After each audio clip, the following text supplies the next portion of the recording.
He's one of the lucky ones, healthy, strong, active, happy, and loved. You would never know by seeing him today that his life didn't start out this way. In fact, even before he was born, his chance at being healthy, active, and happy was severely limited. Anthony's mom, left to deal with her own uncertainty, hurt, and despair, developed a substance abuse problem. It took over her life until it controlled the very foundation of her spirit, of her soul, to the point that even the knowledge of carrying a child wasn't enough to break the hold that overwhelmed her heart.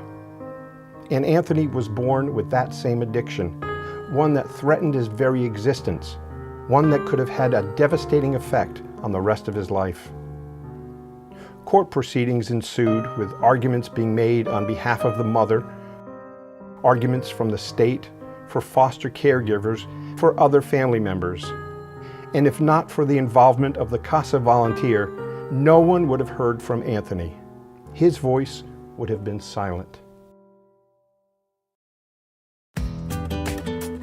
But his voice was not silenced. As his CASA volunteer, I became his voice.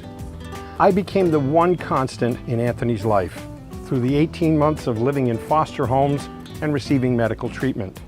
Through our effort, our involvement, and our advocacy, Anthony was adopted by a loving family and now thrives in a healthy and happy environment.